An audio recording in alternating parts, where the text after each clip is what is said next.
Bueno, pues buenas tardes. Tengo la garganta un poquito pillada, me van a tener que disculpar.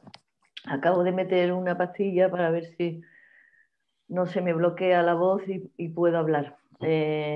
Para mí es un placer continuar esta tarde con la segunda actividad del ciclo Mujeres, Salud y Pandemia. En esta ocasión contamos con Ángela González Delgado y voy a dar paso antes que nada a nuestro presidente del Ateneo, Manolo Simanca, que va a daros la bienvenida a todos, y también al presidente del Ateneo de Palencia posteriormente, y luego haré yo la presentación de Ángela un poco más en detalle. Gracias. Pues muy bien, buenas tardes a todas y a todos. Como presidente del Ateneo de Jerez no quería dejar pasar la ocasión para saludaros, ¿no? Siento no poder quedarme esta tarde y compartir con todas las personas asistentes tan interesante y además, en fin, tan interesante conferencia, ¿no? He querido conectarme en primer lugar pues, para saludar, por supuesto, a nuestra querida ponente, Ángeles González Delgado, psicóloga, psicoanalista, miembro, ella forma parte de la sección de psicoanálisis del Ateneo de Palencia, es secretaria también del Ateneo, ¿no? Si no me equivoco, Ángela. Y bueno, pues también pues, darle la bienvenida, por supuesto, también contamos con el presidente, Enrique, ¿no? Enrique Gómez, bienvenido. Para mí ha sido una sorpresa y una alegría también. Y por supuesto estoy viendo a Fernando Martín Aduri, al que ya conocimos, ¿no? En fin, nosotros queremos dar la bienvenida a todos y a todas por participar con nosotros en la difusión y promoción de la cultura. Y en esta ocasión, felicitarte y darte las gracias pues, como experta en cuestiones relacionadas con las ciencias de la salud. No es la primera vez que el Ateneo de Palencia colabora y participa en actos culturales con el Ateneo. Tuvimos la suerte de contar, como ya he dicho antes, ¿no? Con quien era su presidente en aquella fecha, fue el 20 de febrero del 2020, que lo contamos con él en presencia, fue una conferencia presencial que ahora es actualmente, como ya ha dicho Ángela, es vocal adjunto a la presidencia, Fernando Martín Aduri, y que nos habló sobre la ansiedad que no cesa, ¿no? Dentro del ciclo que organizó la sección de Ciencias de la Salud, Ansiedad y cómo vivir con ella.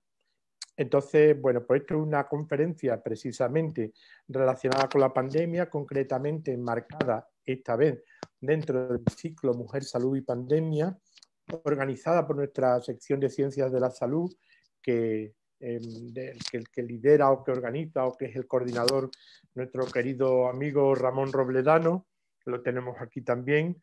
Veo también algún miembro como Andrés, también de Ciencias de la Salud, a quien quiero aprovechar en este foro para agradecer la gran labor que realiza la sección de Ciencias, ¿no? En fin, gracias solamente a todas las personas que asisten, agradecer la participación de nuestra compañera ateneísta de Palencia, por aportar sus conocimientos en cuestiones tan importantes como las que nos vamos a traer esta tarde y que entran de lleno y que nos afectan a la sociedad en la que estamos inmersas. Y en esta ocasión afecta a la mujer, ¿no? De lleno. Bien, tendremos, cuando la situación sanitaria lo permite, que buscar la ocasión para hermanarnos con el Ateneo de Palencia. Sí, porque Palencia y Jerez son dos ciudades hermosas que tienen mucho que ofrecer y que compartir. Así que nosotros hemos hecho la solicitud y os hemos echado el guante. Así que estamos deseando viajar a Palencia y recorrer ese románico que a mí se me pone la piel de gallina. O sea que ahí tenéis para que nos invitéis y, por supuesto, para que vengáis a Jerez, que estáis invitados y tenéis las puertas abiertas de nuestra sede y de nuestra ciudad. Así que nada, que disfrutéis y muchas gracias. Muchas gracias. Gracias a ti. Le vamos a pasar la palabra también al presidente del Ateneo de Palencia por si quiere decirnos cualquier cosa. Bueno, nada, no tenía pensado ninguna intervención, pero simplemente saludar a los amigos del Ateneo de Jerez. Por supuesto, recogemos el guante, presidente, para ese hermanamiento y para esas visitas mutuas.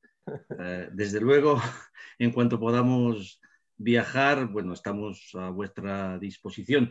A mí siempre que oigo de presidente, realmente siempre miro a Fernando Martín Aduiz, que fue nuestro presidente de siempre, y yo lo soy porque él me lo propuso, estoy muy, muy agradecido y vamos a intentar hacer 2 años las cosas lo mejor posible.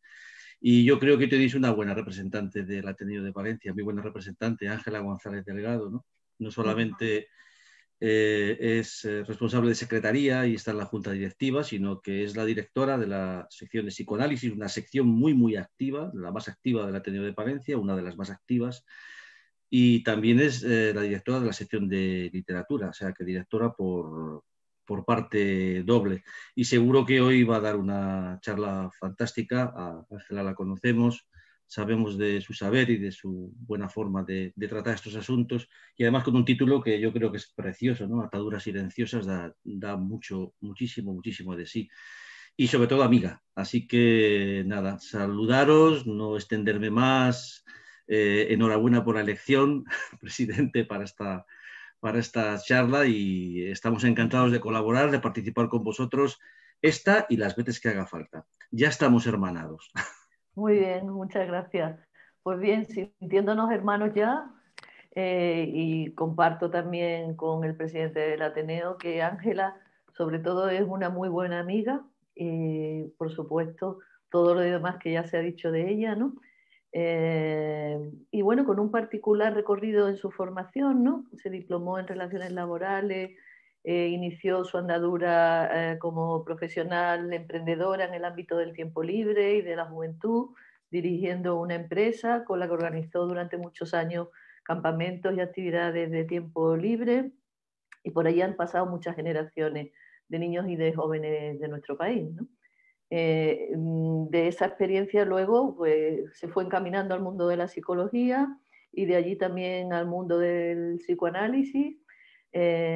Para mí es un placer compartir con ella profesión de psicóloga y de psicoanalista y estar en la misma escuela de psicoanálisis, la Escuela Lacaniana de Psicoanálisis. Y bueno, decir que todo eso lo hizo teniendo ya dos hijos, hijos a los que he tenido también la suerte de conocer y que son encantadores. Y posteriormente, junto con Fernando, fundaron un centro en Palencia donde ejercen, el centro Dolto. Y bueno, ella nos va a hablar, no quiero yo extenderme mucho, ella nos mandó un breve texto de lo que quería desarrollar en Atadura Silenciosa, que supongo que la mayoría habrán leído en la presentación. No quiero robar tiempo leyéndolo, pero sí quiero, precisamente por su eh, faceta de escritora y que también lleva la sección de literatura, creo, ¿no? Del Ateneo de Palencia, pues encontré en una revista que es Análisis, esta revista que ellos llevan también en Palencia. Encontré una frase que me gusta mucho para concluir esta presentación, precisamente cuando ella presenta a un libro de Gustavo Martín Garzo, Días Felices, ¿no? Y en esa presentación pues dice que como psicoanalista entonces, instruidos en la lectura del inconsciente y en su desciframiento, caminamos al lado de los escritores y junto a ellos y a los poetas y a los inventores y a otras profesiones imposibles, formamos la tropa de quienes ejercen un oficio inútil, cuya utilidad radica precisamente, al estilo manifiesto de Nucio Ordine, la utilidad de lo inútil. Hallazgo que ella agradece, supongo esta referencia, a Fernando Martín Aduri. Bueno, pues con esta idea, ¿no?, de la utilidad de lo inútil, creo que hoy va a ser muy inútil y útil que podamos conversar alrededor de la incidencia en los aspectos psicológicos, ¿no?, de esta pandemia en las mujeres. Ángela, te paso la palabra. Perdón, un Cuando segundo terminemos antes la que... intervención de Ángela, daremos entrada a las preguntas y se pueden hacer de dos maneras, o bien pinchando la opción de levantar la mano o bien escribiendo en el chat, ¿vale? Me tengo que marchar un momento, perdón, solamente quería decir una cosita, que este ciclo de salud, mujer y pandemia se debe sobre todo gracias a Carmen Campo, que es la que precisamente está presentando a nuestra compañera Ángela. Que lo disfrutéis y siento tener que marcharme. Bueno, buenas tardes, un abrazo. Gracias. Buenas tardes, Hasta luego. gracias. Adiós. Bueno,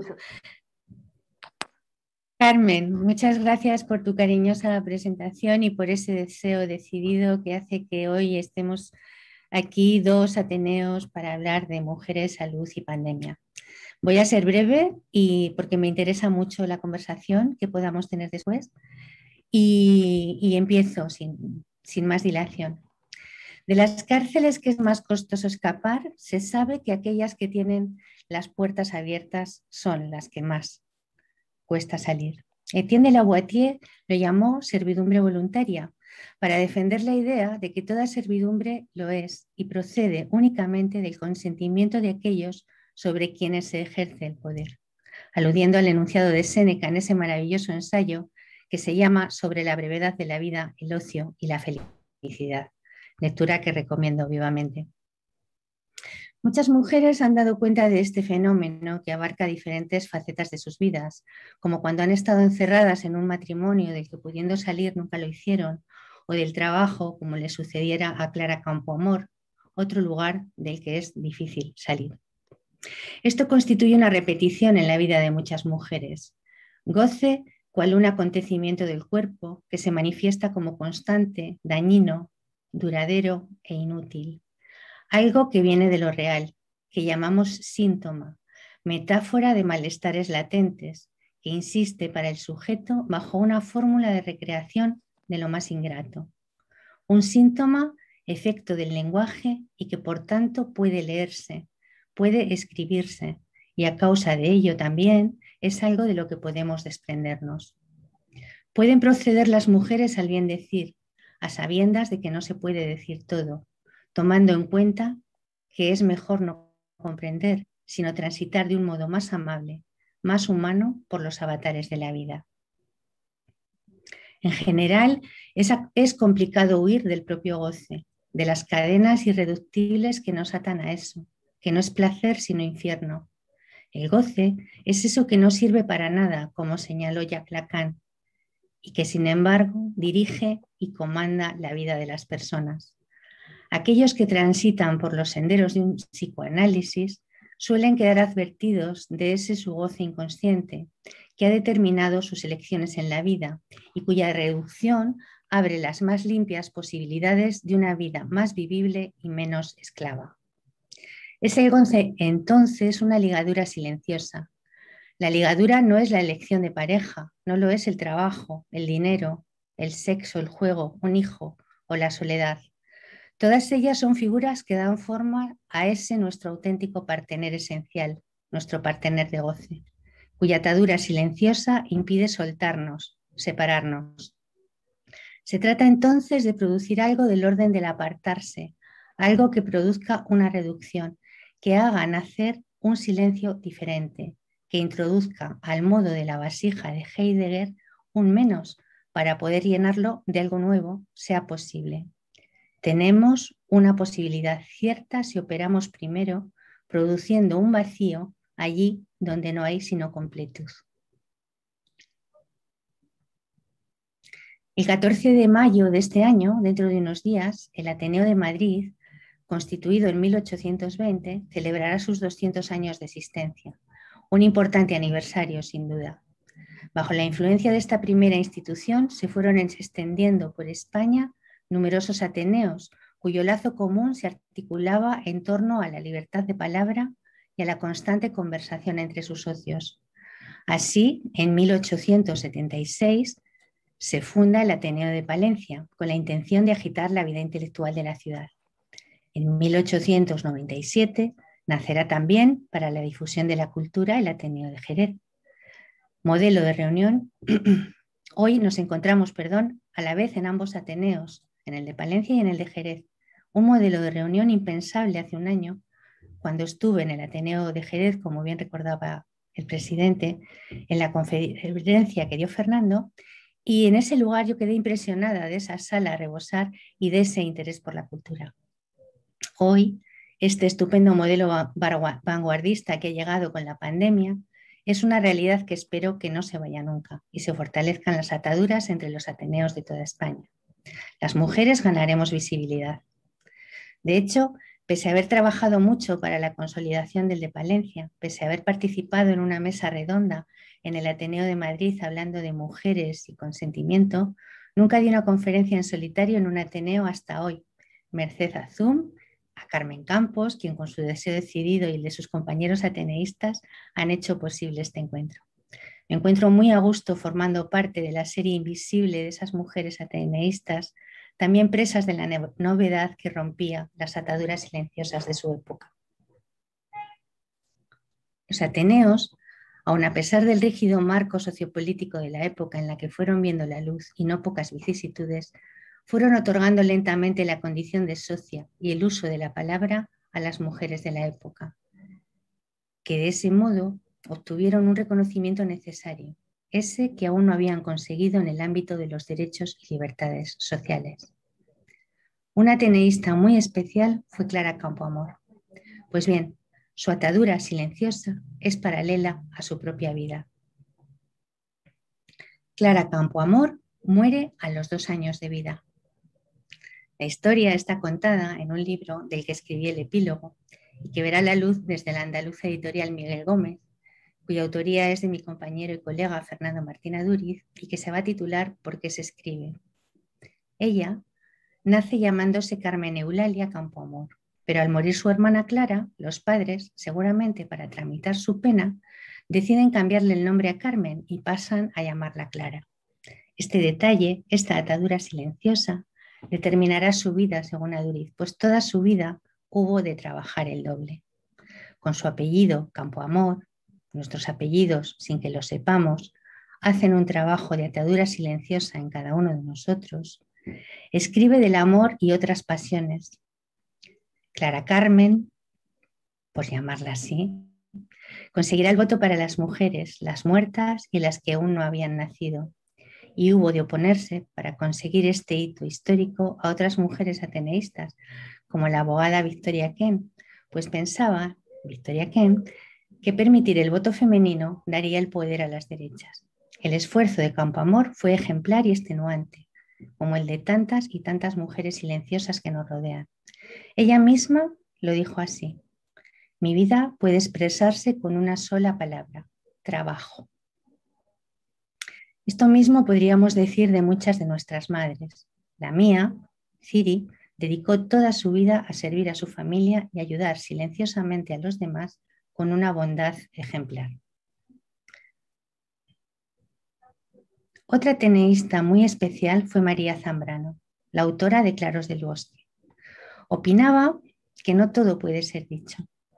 Esa es una atadura que no siempre se respeta. Pero ¿qué sería de nuestra convivencia si dijéramos todo lo que pensamos? Uno de los mejores inventos de la civilización es el secreto.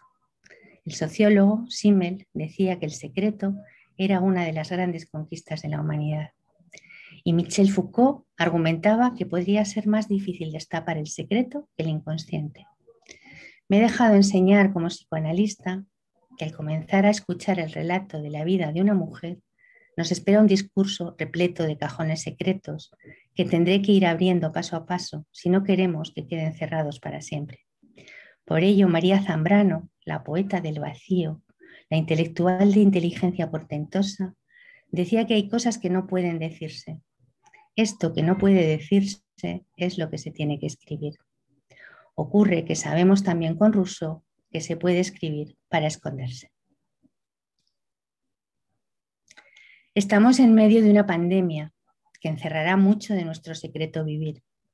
¿Cómo hemos abordado este peculiar momento? Por razones sanitarias vivimos en un escondrijo, confinadas en nuestras casas, forzadas a vivir en el pequeño reducto del hogar y no parar de trabajar y trabajar, Es el relato persistente de las mujeres estos meses. También escuchamos la sensación de pérdida. ¿Quién me ha robado el mes de abril?, cantábamos en su momento. Mujeres que hablan de que han perdido su intimidad. Mujeres que se han convertido en maestras suplentes de sus hijos. Mujeres que han dedicado sus horas a horas extras en el hogar. Ese espacio que, si se quiere que sea algo más que un lugar para vivir y que sea un lugar habitable, necesita de una presencia poética, tanto de los objetos como de su estética y de su hablarnos histórico. Sobrevivir y vivir es posible en cualquier lugar, pero habitar una casa es otra cosa. O la mujer se ocupa de recordarlo o las casas se llenan de vacío. Un vacío asfixiante, una atadura imposible de sobrellevar.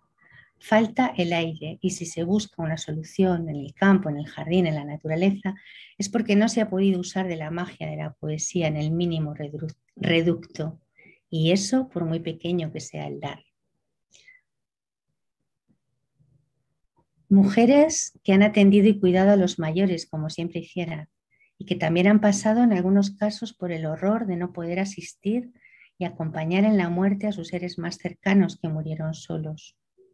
Eso se ha puesto mucho de manifiesto, pero conviene recordar que todos morimos solos. Una vez fallecidos, también hemos escuchado que no pudieron despedirse.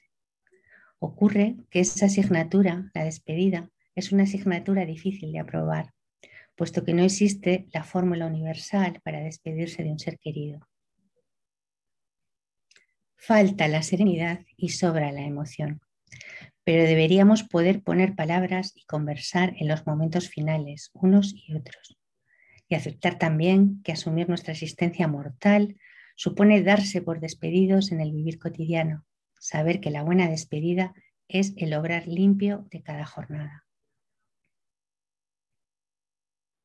Muchas mujeres también teletrabajan. Esto trae otra pérdida, la falta del corte, del lapso de interrupción, del descanso que se opera en el simple paseo. El trabajo presencial permite desconectar del trabajo doméstico. Esa pérdida quizás sea compensada con el agotador desplazamiento de cada día en el transporte rutinario.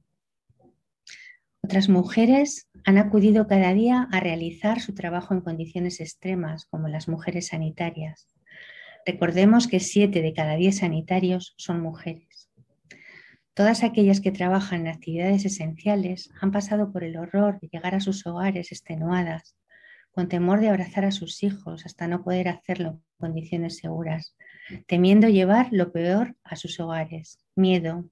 Miedo es la palabra que describe tantas y tantas escenas cotidianas del último año en el día a día de muchísimas mujeres.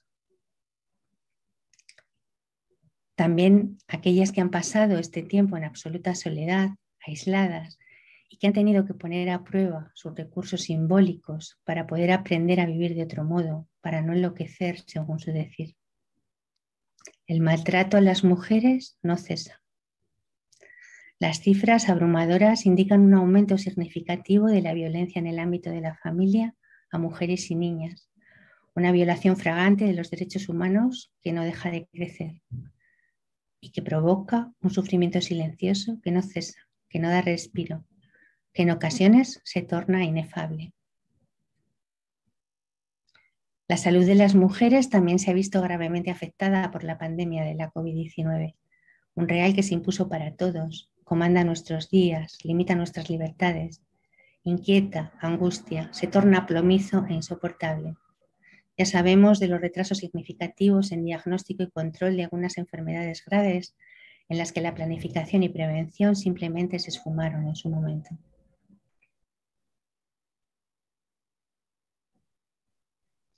Nuestras silenciosas ataduras hablan por sí solas, son elocuentes en la historia de las mujeres. Es un silencio de siglos, un silencio congelado. He comprobado que mi encuentro con un psicoanalista me ha dado la gran lección de saber escuchar, lo que no me enseñaron en ninguna universidad. Es una experiencia basada en aceptar perder presencia, aceptar borrarse de la escena, aceptar no comprender, aceptar leer lo que se calla, aceptar perder el poder, renunciar al poder pedagógico, espiritual, médico de los nuevos entrenadores psicológicos y sencillamente escuchar ese silencio y esas ataduras que nos impiden salir de las cárceles de puertas abiertas.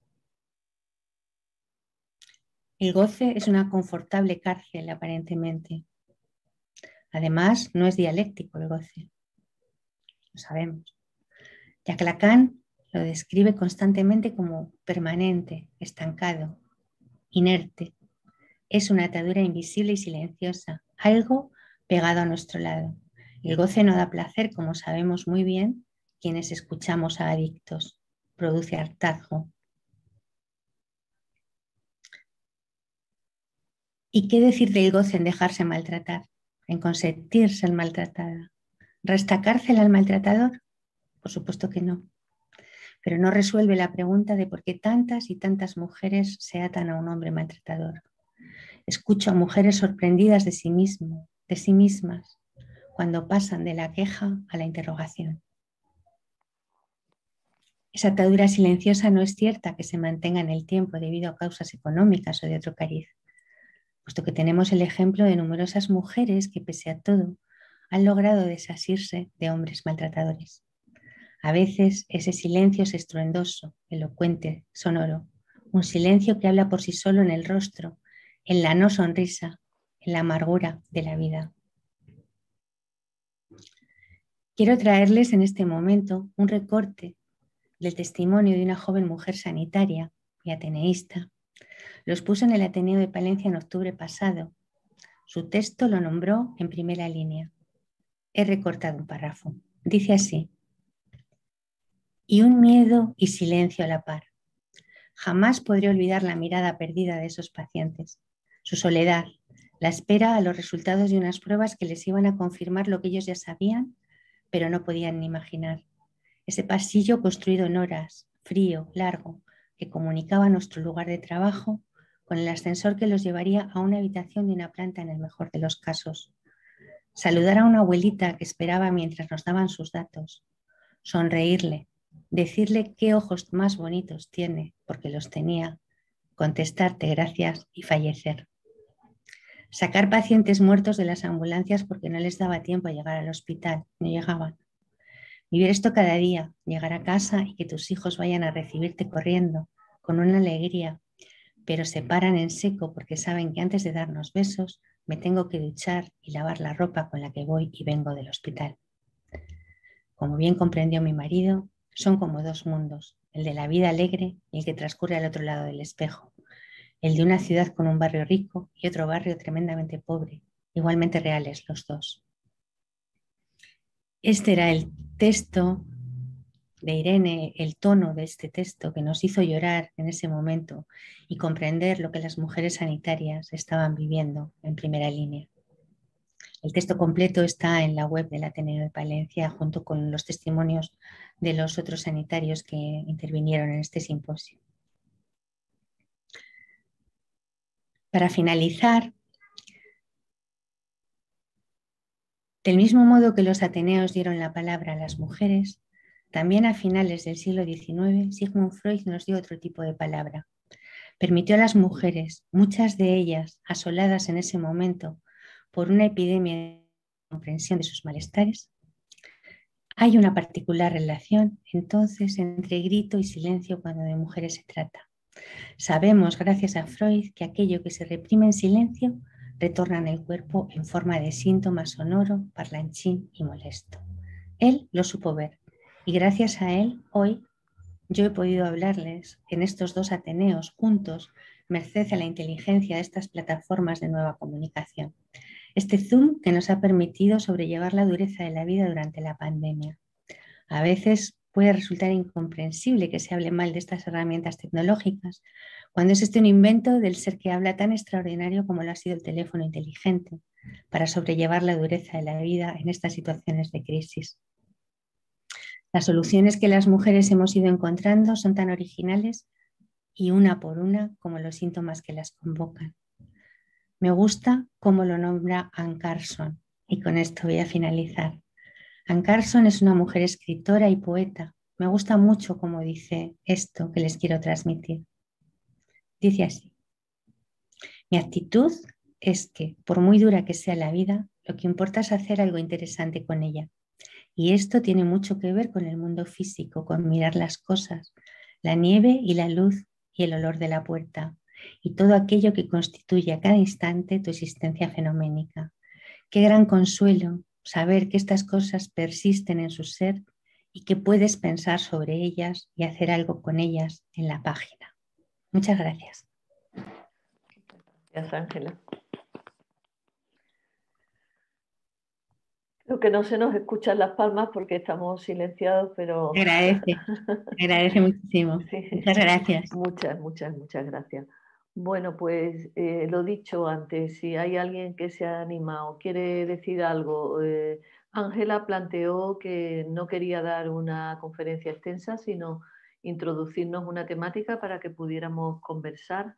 Entonces, pues mientras que se van pidiendo la mano quien quiera hablar o escribiendo la pregunta si no quiere hacerla directamente por el chat, pues podemos empezar a conversar. Bien, entonces podemos conversar un poco mientras que esas preguntas van apareciendo y se van calentando un poco,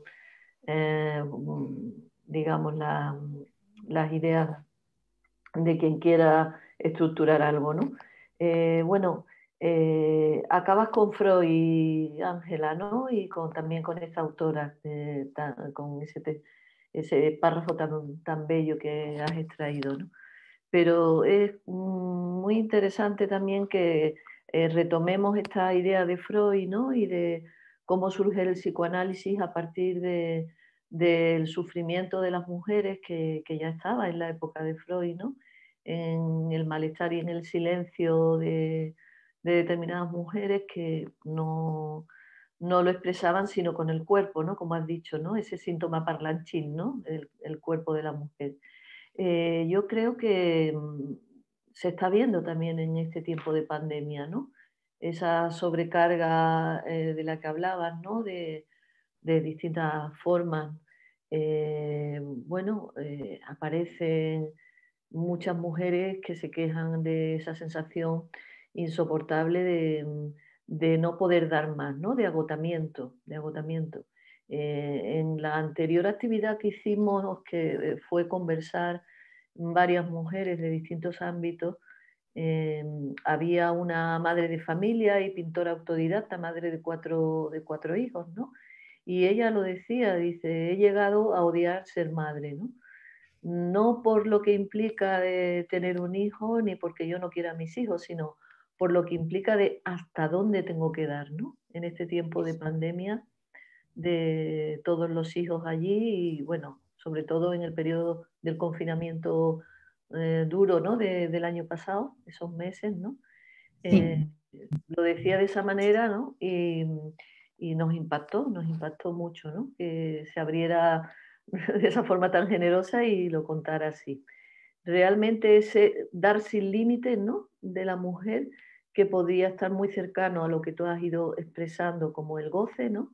Que es un concepto muy nuestro, psicoanalítico y lacaniano, pero que igual hay que pulirlo para que los que no son psicoanalistas nos entiendan, ¿no? Pero una de las formas, digamos, del goce podría ser esa, ¿no? El dar sin límite, dar amor sin límite, dar cuidado sin límite, estar siempre ahí, ¿no? Que hace que muchas mujeres en este tiempo de pandemia pues estén enfermando, ¿no? Sí, sí, no poder hacer un corte en esto, ¿no?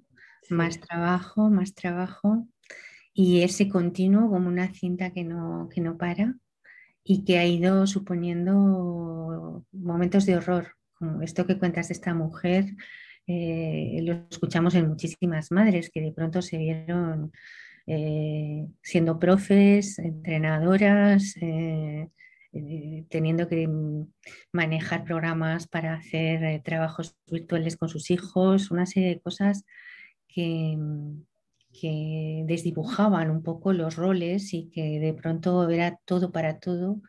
Y ese no poder parar, ese goce que tú hablas en el más trabajo, ¿no? Poner todo eso donde no se espera, donde no se esperan fines de semana laborales, las mujeres trabajaban, donde no se esperaba sino tiempo libre, solo había trabajo. Sí, Totalmente de acuerdo contigo. Lo que no se habla ya sabemos que se manifiesta en el cuerpo y este miedo y el horror y todos los significantes terribles que nos ha traído la pandemia, en muchos casos para las mujeres se han traducido en trabajo y más trabajo, como decía antes. Hablando de significantes, ¿no? El nuevo lenguaje también y el nombrarlo como fatiga pandémica, ¿no? El hecho de que ciertamente esa especie de hartazgo, ¿no? de muchas personas y fundamentalmente mujeres, ¿no? Pues por lo que tú también has expresado antes, ¿no? Todo este realidad de que, por ejemplo, en el mundo sanitario la mayoría de los sanitarios son mujeres, en el mundo de la educación también la mayoría, el mayor volumen son mujeres y después en el tema del hogar, que lo has expresado también muy bello, ¿no? Cuando has dicho que no es lo mismo tener una casa que creo que anoté habitar una casa, ¿no? Hace falta la magia de la poesía, ¿no? Para convertir un mínimo reducto que sí, que puede ser habitable, pero poderlo convertir en algo que te aloje de otra manera, ¿no? Habitarlo de otra manera. Y es cierto que en eso, bueno, las mujeres tradicionalmente han tenido un papel importante y yo creo que durante este tiempo también de la pandemia se ha puesto mucho empeño en ello, ¿no? De hecho, una de las cosas también ya anecdóticas, pero que le dice mucho, es la cantidad de reformas y de pinturas y de cosas que se han hecho en las casas, ¿no? Entonces, bueno. Han descubierto lugares en las casas que no sabíamos que existían, como por ejemplo, dónde da exactamente el sol a las 3:30 de la tarde para pescar unos rayitos, ¿no? O dónde de pronto se genera un espacio cómodo y coqueto para leer o para pintar o para pensar flores o para las cosas más increíbles y variopintas. Las soluciones que han ido apareciendo han sido increíbles, han dado muchísimo juego. Sí, es curioso, ¿no? Explorar la propia casa bajo la obligación de estar encerrados un tiempo y que te hace ver el espacio que normalmente habitabas, pero de otra manera, y encuentras además eso que tú dices, ¿no? Un uso diferente, ¿no? De lo mismo, pero con otro uso. Está bien eso, ¿no? También ha sido muy interesante, Carmen, girarse hacia las propias bibliotecas. No sé si tú lo habrás vivido, lo habrás escuchado, ¿no? Nuestros libros, los que nos han acompañado desde siempre, ¿no? Y de repente ese repaso, posar la mirada de nuevo sobre nuestros libros y nuestros queridos objetos, abrirlos, repensar, ordenar. Algunos han ordenado sus bibliotecas alfabéticamente, a mí me parece una tarea titánica, ¿no? Pero está bien eso de poder girarse hacia los propios lugares que por estar ahí a veces no ni siquiera los mirábamos, ¿no? Y de pronto cobraron una especial presencia en nuestras vidas. Sí, y además en el plano que decías, ¿no? Como soluciones o invenciones de salir un poco también de esas ataduras silenciosas, de encontrar un espacio propio y singular dentro de toda la historia de la pandemia, ¿no? Y de todas las múltiples obligaciones, ¿no? Sí que ha habido mujeres que han denunciado mucho pues esa sensación de falta de intimidad, pues simplemente pues por tener que compartir ordenadores cuando todo el mundo necesita ordenadores o bueno. Hola, buenas tardes. Felicidades, Ángela, por tu exposición tan linda, tan sutil y tan bella. Muchas gracias. Y yo quería sacar o que hablaras un poquito sobre dos cosas. Ya que habéis sacado el hábitat o la casa, el espacio que hemos compartido más estrechamente con nuestra familia, que hablara sobre la convivencia. En esos días tan extremos, la convivencia ha sido mucho más estrecha y bueno, ahí lo dejo, la convivencia. Y luego esa convivencia vamos a dar un paso un poquito más, ¿no? ¿Qué pasa dentro de esa convivencia cuando la mujer es maltratada? Pues mira, precisamente podríamos decir que lo que va bien normalmente ha ido muy bien también en la pandemia o ha ido bien en la pandemia, y lo que va mal, desafortunadamente, ha empeorado porque eh, las mujeres han tenido que compartir espacio y tiempo encerradas en ocasiones con aquellos que les maltratan. Ha sido terrible, la violencia ha aumentado y bueno, ha sido realmente doloroso en muchos casos, ¿no? También ha habido personas que han encontrado soluciones inteligentes, familias que han encontrado soluciones inteligentes, pero en general lo que se viene constatando es que el maltrato aumenta porque no hay forma de enredarse, voy a decirlo así, con otras cosas imaginarias que podían despistar un poco la atención de la convivencia, como tú dices, que se ha vuelto mucho más intensa, ¿no? No había distracciones, no había escaparates, no había bares, no había deportes, no había espectáculos, no había reuniones, entonces era el martilleo constante de lo que no va y ha sido realmente terrible. Sí, la convivencia, pues quienes han encontrado el espacio de respeto y de palabra ha podido maniobrar con eso, y quien no tira de lo simbólico, pues realmente se han producido situaciones terribles. Estoy de acuerdo, completamente de acuerdo contigo. Se dice, no sé el porcentaje, que el índice de divorcio ha aumentado y de separaciones después de este episodio de esa convivencia tan intensa, como tú bien llamas. Y efectivamente el problema para mí es que la mujer maltratada sí que ha visto su cauce un poco coartado por el hecho de no poder ser asistida, porque obviamente el colapso de la pandemia ha sido brutal. Todas las herramientas de ayuda y sostén se desdibujaron, así como mencioné las de diagnóstico y prevención de ciertas enfermedades graves, también las de ayuda. Hace poco escuché que una anciana, porque hay muchos tipos de maltrato también, una anciana en México a la que su familia llevó a vacunar, pidió ayuda con un mensaje escrito en la mano diciendo que llevaba encerrada 14 meses maltratada por su hija y su pareja, y que no la dejaban ni salir a la calle, ¿no? Se han dado situaciones son historias terribles, pero me parece que ahora se han hecho mucho más visibles, ¿no? Así es. Esta anciana tuvo esta idea, pudo pedir ayuda y detuvieron en el mismo momento a estas personas y esta mujer quedó protegida bajo custodia. Sí, ha habido realmente situaciones terribles y los testimonios son terribles. A mí me llamó mucho una mujer me dijo que le torturaba sobremanera la idea de no haberse podido despedir de su madre, pero tampoco de verla una vez muerta, ¿no? Esos momentos tan terribles del inicio, ya no es que los ancianos murieran solos, como también decía el testimonio de Irene, sino que tampoco se les podía ver después de haber fallecido, ¿no? Y ahí queda como una especie de agujero pues muy difícil de llenar, ¿no?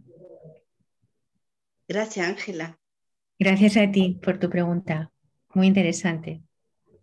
Bueno, lo que está puesto en el chat ya está puesto. Creo que, de verdad, Ángela, que yo creo que nos has dejado todos un poco con la boca abierta por hablar de un asunto tan difícil y de una manera, vamos a decir, yo creo que dando tan en el clavo y por otro lado tan delicada, ¿no? Yo destacaría alguna cosa, pero no me quiero liar demasiado. Me ha gustado mucho la frase, tampoco quiero que la expliques, pero me ha gustado muchísimo la frase porque todos cuando oímos, además con la enunciación que tú tienes, se te van quedando cosas, ¿no? Por ejemplo, producir el vacío donde hay completitud. Me parece fantástica pasar de la queja a la interrogación, aunque entiendo que no queda más remedio que empezar por la queja. Absolutamente. hay que empezar quejándose hasta que uno se da cuenta de que queja de lo que goza, pero entiendo que es así. Pero sí me gustaría que nos dijeras algo en relación a una cosa que has planteado, pero que suena un poco extraño y que igual puedas poner algunas palabras más, que es en relación con los lugares de los que son difíciles de salir, de estas ataduras silenciosas. Has dicho también los apellidos hacen de ataduras silenciosas e invisibles. Yo creo que es un asunto muy curioso y me gustaría que dijeras alguna cosa, nada más. Muchas gracias. Bueno, tú sabes bien de qué va eso también, porque eres un apasionado de estas cosas, ¿no? Se nota en tu enunciación, Enrique. Que los apellidos comandan la vida de las personas es algo que podemos ver muchísimas veces en nuestra práctica, ¿no? Hice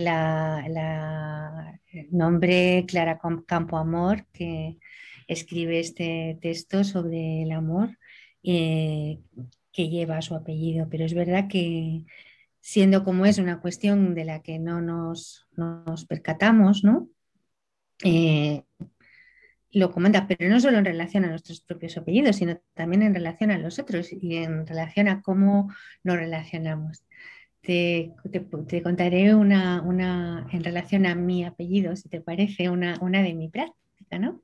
Una persona de otro continente a la que atendí hace ya unos años, se dio cuenta un día de dos circunstancias. Una, que yo compartía nombre con una persona fundamental para ella, nombre de pila, pero que mi segundo apellido iba directamente relacionado con el síntoma brutal que le traía a pedir consulta.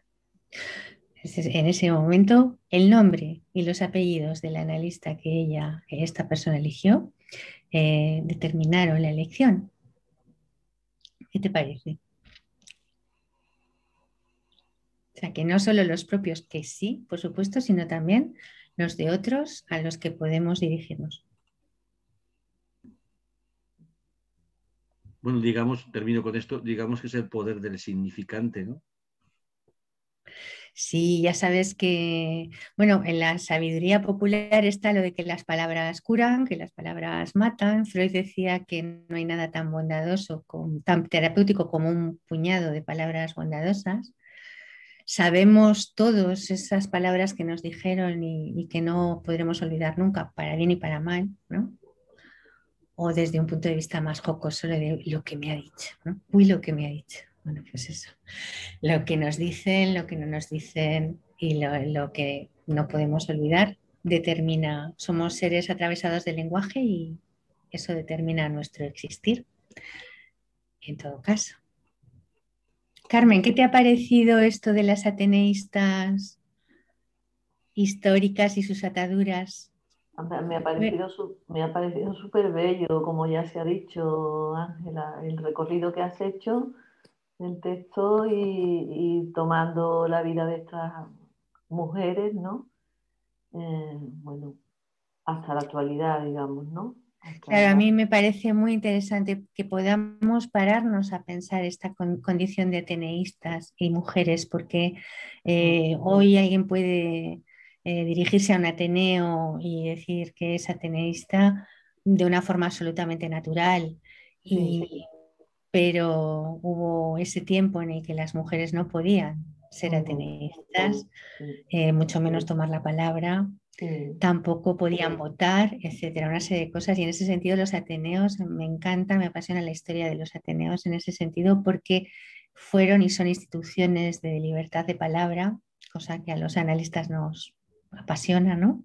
Sí. Y que han dado un lugar a que estas cosas florezcan. Entonces a mí me parece muy valioso que ese gesto de poder decir, bueno, voy a ser socia de un ateneo, que hacemos con naturalidad y con una mayoría abrumadora. También he de decir que son muchísimas las mujeres ateneístas en este momento. No perdamos de vista esta cuestión histórica de la imposibilidad de cuando no se podía, ¿no? Entonces me gusta mucho esa serie silenciosa de mujeres ateneístas. Y también para la pandemia, porque los ateneos en la pandemia están teniendo una función ejemplar. Primero callando, como pasó en nuestro Ateneo de Palencia, que durante los primeros meses de la pandemia decidimos callar y dejar un espacio a ese real que lo estaba invadiendo todo.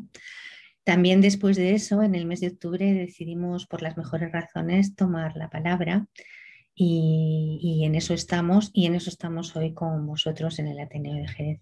Me parece que estas instituciones de carácter civil donde los ciudadanos tomamos la palabra son esenciales y hay que cuidarlas mucho. Sí, estoy totalmente de acuerdo contigo. Es muy interesante no olvidar la historia, ¿eh? Y además es muy importante el trabajo de la sociedad civil, como dicen, ¿no? En el ámbito de la cultura y en el ámbito también pues, de cosas que se han logrado, como por ejemplo que pudiera exactamente estar en un Ateneo una mujer, que pudiera tomar la palabra o que se pudiera votar, ¿no? Parece que siempre ha sido así, pero es muy interesante recordar que no, que hubo mujeres que lucharon para que eso fuera así, ¿no? Entonces, bueno, se ve también un poco de otra forma, ¿no? El momento que estamos viviendo y estamos atravesando, porque ciertamente la pandemia es difícil, es duro, es un momento muy complejo, pero ha habido muchos momentos complejos en la historia, ¿no? Entonces también muchas veces sirve, ¿no? Saber y conocer la historia, por ejemplo, de los Ateneos, como tú nos has recordado, o de esas mujeres que nos antecedieron y con las que podemos hacer serie, ¿no? Y igual lo que nosotros estamos viviendo no es que no tenga importancia, pero bueno, es lo que nos tocó, luchar y pelear, a otros les tocó luchar y pelear otras cosas, ¿no? Pero antes hablabas de deseo decidido y efectivamente si hay algo que también se ve o yo he escuchado en muchas mujeres y no solamente en mujeres adultas, lo he escuchado también en adolescentes, ¿no? Es el deseo decidido de hacer cosas por no dejarse vencer por el COVID o por la propia enfermedad o por la propia situación que estaban atravesando, ¿no? Por el Y miedo también, sí, sí, sí. por el miedo, incluso por la propia enfermedad, ¿no? Yo hablé la vez anterior de una chica de 29 años que estuvo en la UCI de Jerez, ¿no? Y cómo luchó y cómo era una mujer tremendamente fuerte y además de lo importante que fue que una doctora le cogiera de la mano y le dijera, ahora vas a ver lo fuerte que eres, ¿no? No le dijo, te vamos a curar, te vamos a poner bien, no te preocupes, ¿no? Que era lo que todo el mundo le decía y eso la sobreangustiaba porque sabía que había algo que no le decían que era preocupante. Cuanto más le decían no te preocupes, más se preocupaba, ¿no? Como siempre sucede. Claro, esa mano de una mujer doctora que te coge y te dice, tú vas a comprobar lo fuerte que tú eres, ¿no? Efectivamente, era una mujer muy fuerte, de 29 años, ¿no? Bueno, todas esas soluciones que decían, ¿no? De cómo salir también de una situación y no no dejarse a sí mismo, digamos, invadir también por ese otro aspecto de la queja o del sufrimiento, ¿no? De, ay, pobre yo, lo que me ha tocado pasar, o, ¿no? Que por supuesto tenemos derecho a la queja, que por supuesto es necesaria para dar un salto a la pregunta o a encontrar una salida a esa puerta que está abierta y que no, a veces no tomamos, ¿no? Pero a mí me gusta también resaltar que yo me he sorprendido mucho de las invenciones de muchas mujeres durante este tiempo. Sí, yo creo que estamos empezando a entrever algunos de los efectos de la pandemia y de sus consecuencias también en relación a la salud mental. Ahora se habla mucho de esto, ¿no? Pero podríamos hacer un listado, yo creo que muy interesante y muy divertido, de las múltiples soluciones que hemos ido encontrando en todos esos espacios donde pensábamos que no se podía maniobrar y que de pronto, cuando nos quitan el mes de abril imaginario, Sí. encontramos recursos en lo simbólico increíbles y bueno, no nos damos por vencidos. Es verdad que no. Sí, en relación a eso también la ONU Mujeres, ¿no?, ha advertido, ¿no?, de esta otra pandemia de los trastornos de salud mental, ¿no?, y fundamentalmente sobre el núcleo de población de mujeres y menores, ¿no?, porque lo que hablabais antes de la violencia hacia la mujer y la convivencia es algo que también se ha alertado de distintos lugares del aumento de violencia hacia los menores, ¿no? Como decía, las cosas que van bien han ido bien, las cosas que van mal, me ha gustado mucho, han seguido yendo mal y mucho peor, ¿no? Se han agravado, ¿no? Entonces ese tiempo de encierro o ese tiempo, o ya no ahora con el confinamiento duro, pero sí con las situaciones sociales o de pérdida de empleo o todas esas, digamos, carencias que se van teniendo, ¿no?, que será lo siguiente que tengamos que ir atravesando, toda la cuestión social y económica de esta pandemia, pues sí es verdad que se ha visto reflejado en muchos menores, ¿no? También. Habrá que hacerse muchas preguntas sobre eso también, ¿no? Sobre la violencia sobre los menores. Los niños han sido, en mi opinión, y creo que no es la única no soy la única que piensa así, han sido los grandes olvidados durante muchos meses en la pandemia. Sí. Y se han adaptado y han llevado esto de un modo ejemplar, divertidos, con fuerza, con ganas, pero es verdad que durante muchos meses a mí me pareció que los niños han sido los grandes olvidados y es algo de lo que tendríamos que hablar, Carmen. Hay que ponerle palabras a esto también. Sí, hay que ponerle palabras. Hay una, en el chat hay alguien que nos pide, dice, quisiera que hablaran sobre el confinamiento de las mujeres por dar positivo en casa, en su habitación, sin poder ayudar en casa, etcétera. También confinamiento en hoteles, residencias de estudiantes o deportivas y a veces fuera de su ciudad. ¿Qué impacto psicológico? Gracias. El impacto de todo acontecimiento traumático, podríamos decir. No solo aquellas que han padecido el COVID y en circunstancias adversas, sino otras que han tenido que se han autoconfinado para poder atender a los que estaban confinados, ¿no? Las consecuencias de un acontecimiento traumático son terribles siempre. Fuera de casa, dentro de una habitación, ha habido hombres y mujeres que igual han estado dentro de su habitación, de su pequeña habitación, durante periodos de 15 o 20 días, porque no solo era el tiempo de incubación y desarrollo de la enfermedad, sino que hubo un momento en que las pruebas no había para hacer las pruebas para saber si seguían o no teniéndolo, y conozco algunos casos de sanitarios y de personas de otros oficios que han estado como una semana además, por si acaso, porque no se les podía hacer la prueba para saber si esto. Ha habido momentos realmente complicados. Y bueno, de esto se sale y de esto vamos saliendo. Y yo creo que por esa fuerza y por ese deseo y porque somos seres del lenguaje, para bien y para mal. Y yo creo que eso es lo que más nos ayuda y lo que más me gustaría remarcar hoy, ¿no? Que gracias a que somos seres atravesados por el lenguaje podemos bregar con lo imposible que nos viene del lado de lo real, que es aplastante y que no podemos negarlo, ¿no? Que está ahí.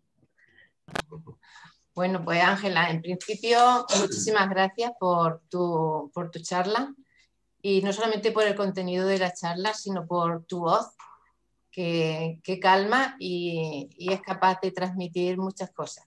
Muchas gracias. Yo te quería preguntar, cuando hablas de que los silencios retornan en síntomas, en forma de síntomas, ¿te refieres a síntomas físicos, síntomas que ya estaban y que se agravan, o síntomas que no estaban y que esta pandemia y este silencio y no poder expresar los sentimientos, puede ser que se desarrollen esos síntomas en nosotros?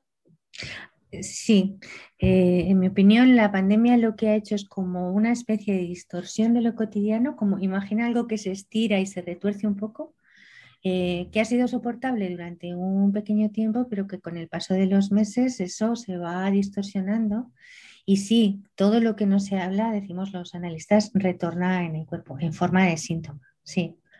Los síntomas ahora, con esta especie de retorcer lo cotidiano, pues han sido sorprendentes para las personas, muy sorprendentes, porque han aparecido cosas que estaban latentes, han aparecido cosas nuevas, han pasado cosas imposibles de soportar o imposible de imaginar, ¿no? O sea, ¿cuántas personas nos dicen cómo íbamos a pensar que íbamos a pasar por esto? O fíjate qué me pasó, ¿no? Que impensable que a mí me pasara esto o lo otro. Claro, ante un malestar, si guardamos silencio, el cuerpo habla. Vale, muchísimas gracias. Ángela, en este sentido hay otra palabra pedida que te pide si puedes extenderte un poco en esto justamente, en esto del poder de la palabra, del valor de la palabra. Tenemos la capacidad de hablar y tenemos la capacidad de guardar silencio. Entonces, yo hablé en un momento de lo que he dicho del bien decir. Poder decir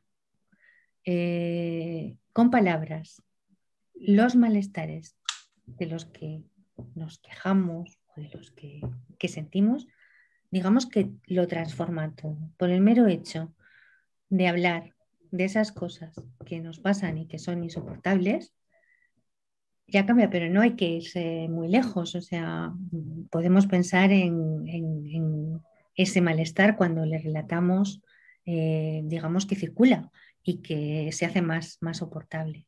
La palabra es lo que nos diferencia sobre todos los seres del mundo, ¿no? El que tenemos el uso y el valor de la palabra y que sabemos que somos mortales. Estas dos circunstancias son las que nos hacen humanos y, y atreverse a transitar por los senderos de la palabra, de nuestros propios dichos, es para mí, lo he dicho ya en algunas otras ocasiones, el mejor viaje que podemos realizar. Por supuesto, es la importancia de la palabra es algo vital para los seres humanos. Poder decir la cuestión fundamental, ¿no? Claro, podríamos decir, Ángela, que hablabas antes de lo traumático, no podemos evitar el traumatismo, ¿no? de la situación que cada uno haya vivido con respecto a la pandemia, este real que nos tocó a cada uno de una forma, pero sí tenemos el instrumento, ¿no? de la palabra para poder de alguna manera hacer algún tipo de tránsito con eso, poderlo nombrar, poder poner distancia, ¿no?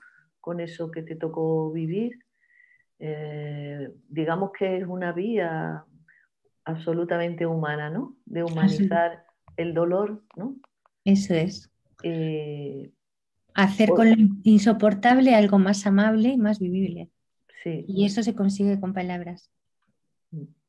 Lo decías antes también, me parece, cuando has dicho que como vaciarlo un poco o separarse un poco de eso, ¿no? Que te tocó y que te hizo sufrir de una manera determinada, pues no hundirte en ese sufrimiento que sería del lado del goce que hablabas, ¿no? Sino poder trabajarlo con una de las herramientas que es la palabra y por supuesto, también la elaboración cultural, ¿no? Como este propio encuentro de hoy, ¿no? Así es, así es.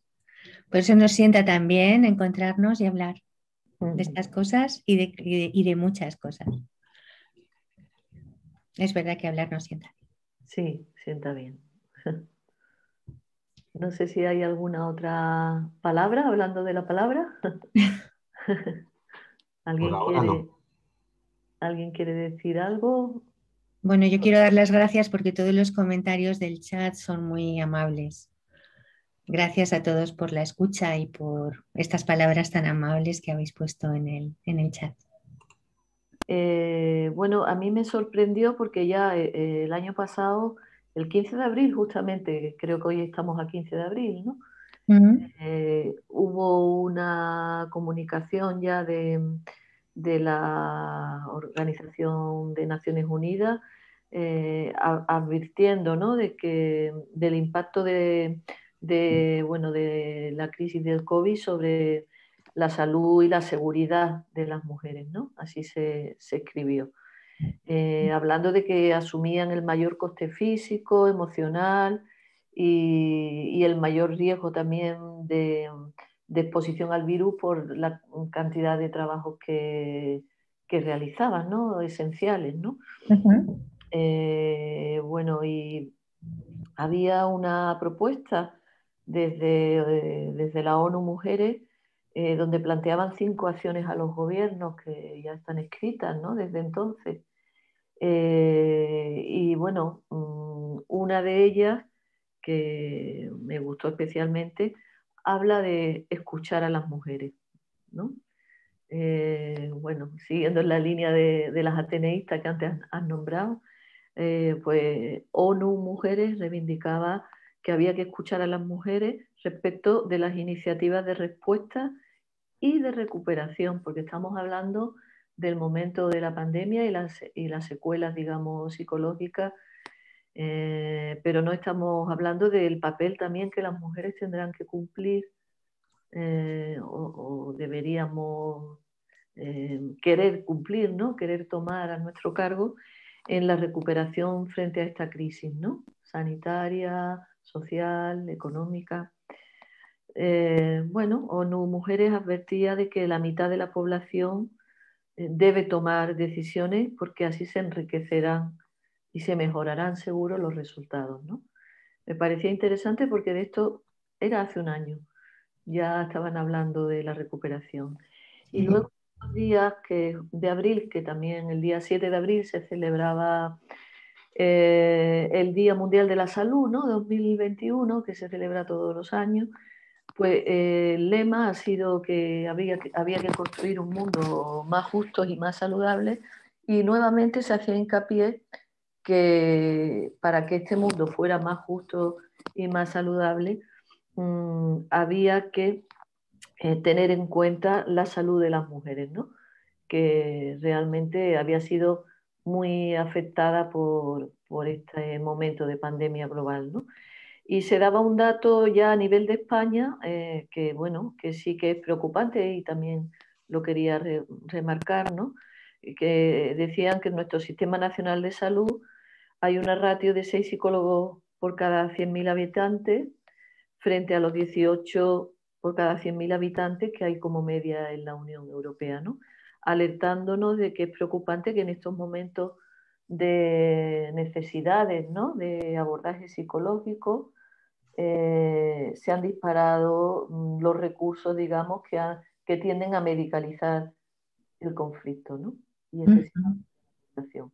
Entonces, bueno, yo quería un poco, no sé si habrá más preguntas, pero si hay más preguntas y queremos seguir conversando, seguimos, pero quería puntualizar también un poco esto, ¿no?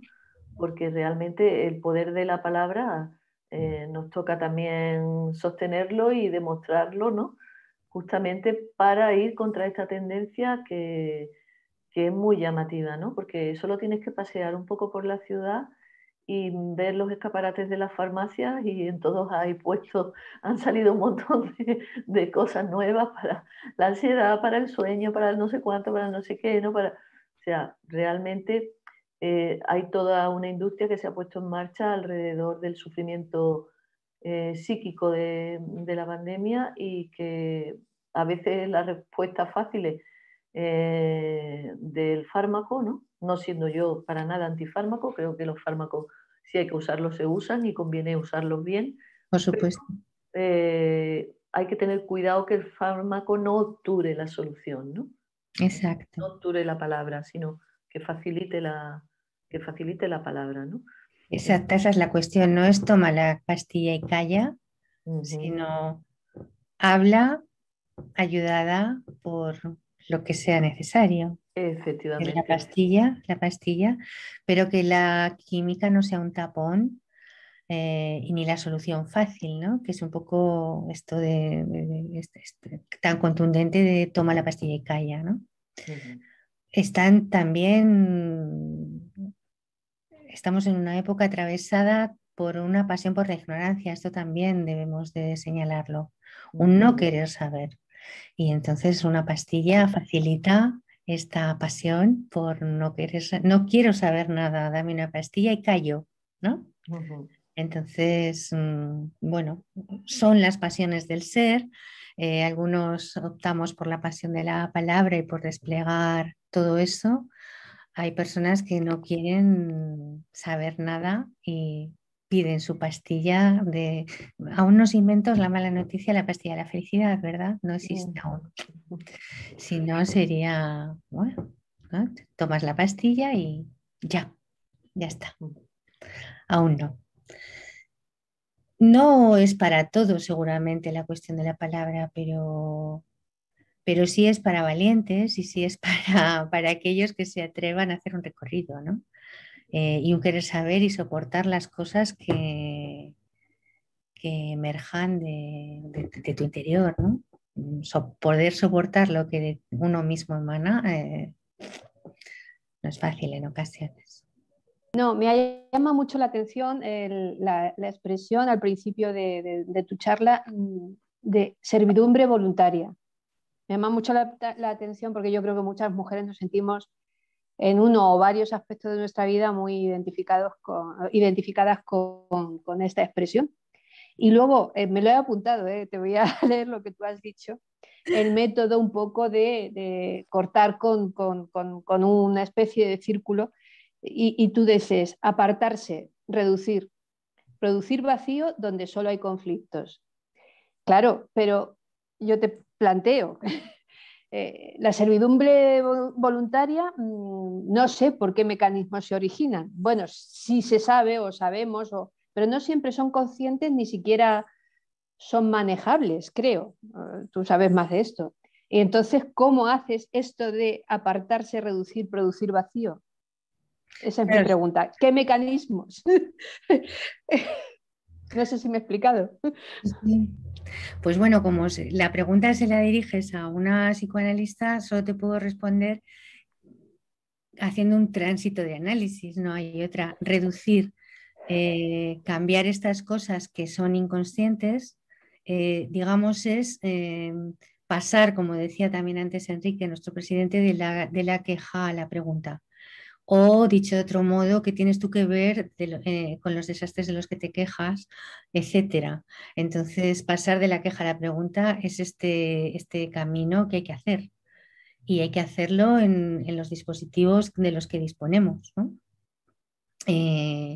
La cita de las servidumbres voluntarias es de Séneca, siglo I. Ya sabía Séneca, el genial cordobés, de las servidumbres voluntarias. Y por eso quise comenzar afirmando que las cárceles de las que más cuesta salir son precisamente aquellas que tienen las puertas abiertas. Entonces, también podemos pensar que lo que es realmente insoportable, encontramos un camino de salida. Luego, si solo nos quejamos pero no nos movemos para que nada cambie, a veces lo que parece una cosa fallida no es sino un acto logrado, por decirlo de alguna manera, ¿no? ¿Cómo reducimos las identificaciones que nos hacen sufrir y que no nos permiten abandonar ciertas situaciones que no son dolorosas? Transitando por nuestros propios decires. Yo no conozco otros mecanismos. Ese, el de la palabra y el de poder soportar lo que emana de tus propios dichos, ¿no? Y también en esa primera cita que has recogido hay una palabra fundamental en esto que planteas, que es la del consentimiento. Se produce una servidumbre voluntaria cuando hay alguien que consiente. Claro. Sí, soy consciente, todos somos conscientes, creo, en un momento, hombre, sobre todo con la edad, ¿no? Tú te das cuenta ya de cuáles son tus mecanismos y tal. Otra cosa es romper el círculo, claro. A pesar de saberlo. Claro. Romper eso que te obliga una y otra vez y en diferentes ámbitos a comportarte de una manera de servidumbre, de servidor, claro. Claro. La cuestión es verdad que el camino, en mi opinión, es la palabra, por supuesto, pero no es ni fácil ni hay atajos, seguramente. No. Por eso decía, no para todos, pero sí para todo aquel que se quiera permitir el mejor viaje de su vida, voy a decirlo así. Tenemos más preguntas disculparme que os corte, pero siempre Sí, pasa que ¿no? al final la gente se va animando. Muy bien. Entonces, hay Teo, que no sé si quiere preguntar o que le leamos lo que él nos escribe en el chat. Dice, contaba un ingresado por la pandemia que una de las cosas que peor llevaba era escuchar a las enfermeras como decían a veces que se morían algunos pacientes. ¿No debería haber psicólogos en esos momentos? Nos pregunta. Y luego hay dos preguntas más que yo creo que las podríamos hacer, todas las preguntas, y Vale. ir contestando, porque como nos vamos acercando al final y siempre al final se hacen más preguntas. Vale. ¿Cuáles son las otras dos, Jesús? ¿Tú le das entrada? Sí, una anterior de Merce que Sí. dice, gracias por hablar de la medicación y los efectos secundarios de la medicación que se solucionan con otra medicación. Ujú. Pero si solicitas hablar, siempre hay prisa, no hay tiempo de hablar y hay casos más importantes que tienen colapsada la salud mental. Ujú. Sí. Es así. Son estas dos Esas entonces. dos, correcto. Vale, vale. Ujú. Bueno, yo creo que plantea un poco, Ángela, lo que decíamos antes, ¿no? De la carencia de psicólogos en nuestro país, ¿no? Así es. Eso es algo que habrá que pelearlo desde los colegios profesionales y desde los propios usuarios, ¿no? Que demanden más atención, porque es verdad que cuando se empezó la reforma, al menos la reforma psiquiátrica en Andalucía, que yo estuve en ese momento de inicio de la reforma, el modelo era un modelo muy basado en el aspecto psicológico, había muchos psicólogos, pero luego eso fue virando a medida que se fueron creando los dispositivos y se fue externalizando cosas del hospital psiquiátrico y se fueron abriendo muchos dispositivos nuevos y cada vez había más demanda de atención, pues se contrataban muchos psiquiatras y muy pocos psicólogos. En los equipos a lo mejor había 4 o 5 psiquiatras y un par de psicólogos como mucho, ¿no? Entonces realmente pues el modelo, aunque se suponía que era un modelo comunitario de la atención a la salud mental, al final quedó muy fijado en el modelo más biomédico, ¿no? Entonces, eso es una cuestión que habrá que pelear también desde las asociaciones de familiares de enfermos y desde las propias asociaciones que hay de enfermos, ¿no? Porque ciertamente, bueno, hacen falta más Sí. profesionales. Yo creo que queda muchísimo por hacer. Mira, yo no soy nada, ya sabes, de estadísticas, pero no me gustan. Pero es verdad que la proporción de plazas de PIR y Sí, MIR en este país, la desproporción sí, es de unos pocos cientos a sí, unos cuantos miles entre sí, los pocos psicólogos y los miles de médicos. Y sí, eso está siendo así. Y también hay otra cosa que dices que me parece fundamental, que es la de la demanda civil de más profesionales, ¿no? ujú, sí, Pero también voy a hacer una precisión en esto, porque hace unos días un político de nuestro país en el Congreso y luego en algunas entrevistas hizo alusión a esta cuestión de la sanidad pública mental y de la sanidad privada, ¿no? Yo creo que se necesitan más psicólogos, por supuesto, pero voy a reivindicar que se necesitan psicólogos bien formados, Carmen. hombre, No miles de claro, psicólogos que salgan como masas de una universidad que hoy por hoy no da respuesta a esto. Los chicos que salen de las facultades no saben qué hacer cuando se encuentran con un paciente delante. Entonces necesitamos más psicólogos, pero necesitamos esencialmente psicólogos bien formados. ¿Mm? bueno, sí, la formación en salud es algo que estamos viendo también con la pandemia, ¿no? O Claro. sea, no solo desde el ámbito de la psicología, sino en general, ¿no? Necesitamos que se invierta de verdad en salud y en formación, ¿no? Exacto, no tanto solo como una cuestión de número que también, pero Mm, yo creo que esencialmente una cuestión de calidad, de sí, calidad. Porque sí, de poco nos sirve que haya 25 psicólogos en cada centro de salud si realmente se van a dedicar a dar pautas. Voy a decirlo sí, así suavemente, o no van a saber muy bien qué hacer, sino estos listados de respire usted despacio, que con ir a internet ya lo encuentras, ¿no? Es otra cosa. sí, Yo creo que es la calidad tenemos que demandar, además de la cantidad, pero sobre todo la calidad de profesionales que estén realmente bien formados y que puedan sostener el horror que les viene, que es la queja de, respondiendo a una de las preguntas, a ver si lo puedo ver en el chat. Claro que en esos momentos, cuando están muriendo pacientes, debiera haber psicólogos, debiera haber personas formadas en el atravesamiento feroz de un trauma como es la muerte, ¿no? Claro que tiene que haber psicólogos en los momentos traumáticos, por supuesto, pero necesitamos psicólogos bien formados, no psicólogos que se pongan a temblar, ¿no? En ese sentido, los sanitarios han sido ejemplares porque han tirado de todo, de recursos, de experiencia, de todo para sostener a los que estaban sufriendo de ese modo tan brutal, ¿no? Ahora lo que vemos es que les está pasando factura, ¿verdad? Claro. Que no solo se han contagiado del virus, también están ahora con mucho dolor emocional y con mucho, no pueden más, dicen, no podemos más. También es otra de las consecuencias de tener que sostener a aquellos que sufren, pues de un modo abrupto, porque cuando eres como me decía un paciente, cuando eres un enfermero de quirófano, de pronto tienes que estar atendiendo a una persona que está a punto de fallecer y le tienes que escuchar sus últimas palabras, le tienes que tranquilizar y le tienes que dar la mano. Y eso no puede ser sin consecuencias para el que escucha y para el que hace esa labor, ¿no? La pandemia ha traído cosas realmente duras para todos.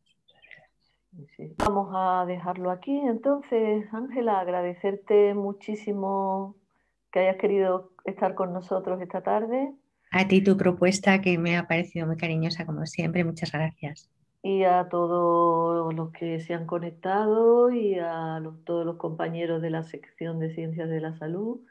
Y bueno, deciros que la próxima actividad, que la tendremos ya en el mes de mayo, tocaremos los aspectos más médicos de la pandemia, pero con la curiosidad de tener a un padre y a una hija, los dos doctores, un padre ya a punto de la jubilación o cerca de muchos años de recorrido en atención primaria, y una hija pues muy jovencita de 29 años que desembarca casi en la medicina en este momento de la pandemia, ¿no? Y como nos parecía muy interesante poder escuchar dos voces digamos, bueno, lo que hablábamos antes, Ángela, también con respecto a las mujeres del Ateneo de Madrid, ¿no?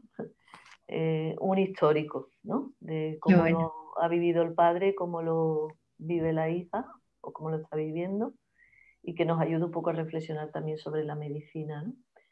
Pero desde el lado también humano, ¿no? De una interesante. Entonces les invito a todos, que será el tercer jueves y ya recibirán de todas maneras toda la información, pero que estén atentos por si quieren apuntarse a cerrar este ciclo. Y lo dicho, gracias a todo el mundo y hasta la próxima.